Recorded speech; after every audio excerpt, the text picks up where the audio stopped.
NigerDJMixtapes.com. Morning, you're welcome to my channel. My name is Abarakwe Jane, nickname Zedek Bio. Today we have a beautiful topic. Guess what? It's titled Earthworms. We're looking at the life cycle of the earthworm. Have you seen an earthworm before? Have you tried studying it? Today we have a lot to learn. Please tell someone to tell someone that it's time to learn. Now, the earthworm belongs to the phylum Annelida. Phylum Annelida. Now, other organisms related to the earthworm include the lynch and marine worm.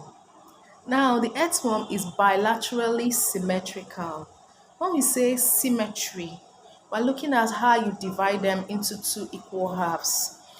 Since it is bilateral symmetrical, it means that you can only divide it through one particular plane to get two equal halves. That's for the earthworm. Then one thing we should know about the earthworm, it is segmented. It is segmented. Now, what's the habitat of the earthworm? It is found in a damp soil, wet soil. When we say damp, it means wet or moist soil. And it's also found in burrows. It's found in burrows, wherever we have decaying leaves or decaying organic matter. Now we're looking at the observable features. When you're asked in exams, state two observable features of the earthworm. What you can see. Looking at me now, you can see that I have two eyes, one nose, I have skin. Whatever you can see is an observable feature. So if you're given the earthworm as a sample and asked, state two observable features, of course, we'll be saying more than two. Number one, the skin is soft and moist. Then two, it is cylindrical in shape. It is long and narrow. That's three. Then presence of a segmented body. Then if you look at the earthworm, presence of the chite. The chite is what it uses to grasp. Whenever it's climbing, let's say if you see it in your bathroom, you will notice all of a sudden to climb the wall.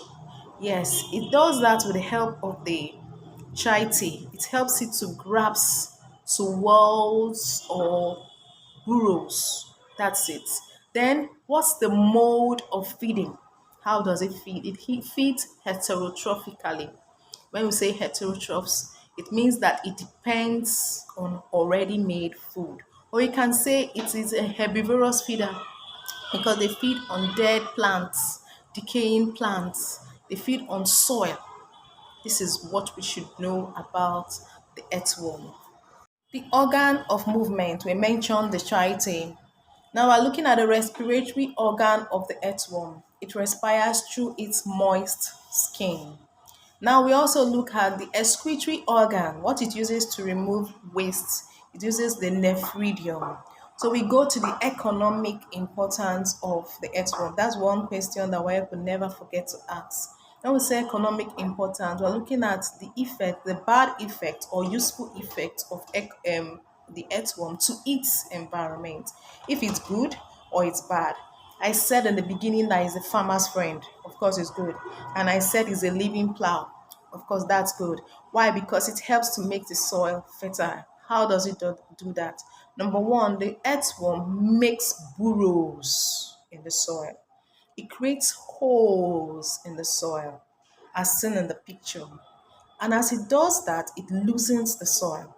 As it loosens the soil, roots gain ground and they grow easily. That's one. Two, as it burrows through the soil, it helps to aerate the soil, as we are seeing on the picture. Now, thirdly, as it burrows through the soil, aerating it, it also allows rainwater to pass through the holes or the burrows of the soil, and that helps plants to grow very well. Now, the earthworm, I said, is a nocturnal animal. That means in the night it comes out to feed. How does it feed? If it sees a leaf, as seen in the picture, it will drag the leaf into the burrow. And as it drags the leaf into the burrow, it causes the leaf to decay. As it decays, it adds humus to the soil. It makes the soil fertile and crops grow very well. That's another one. Now, the earthworm also feeds on soil.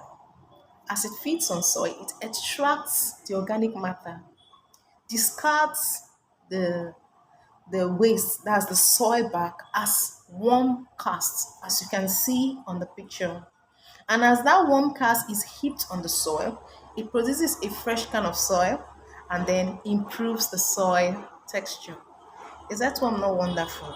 These are one and many of the usefulness of the earthworm to the soil. So if you have any question, if you have any additions or subtractions to the topic, you can come into the comment section below and I'll reply. Now, I want to drop something before I end. I said that there's one tricky question that Wire can ask. I said that it respires through the moist skin. And what if you are asked the reason? Because that's what they ask most times. They'll ask a question and they'll say, what's the reason? So I will answer it here. It respires through the moist skin, and then the reason is because it is richly supplied with blood capillaries. That skin is richly supplied with blood capillaries. That gives it the red color. So that's one observable feature that you can also add to what you know. Thank you so much. If you've watched this video to this end, please give it a like, please share, and please subscribe. I wouldn't say you should do the three, but please subscribe. Subscribe to my channel so that I can keep staying here.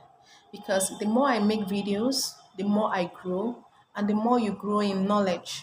So if you really want to see more of me and my educative videos, please do subscribe. Thank you so much. I really appreciate you. Thank you, and I'll be waiting for your questions.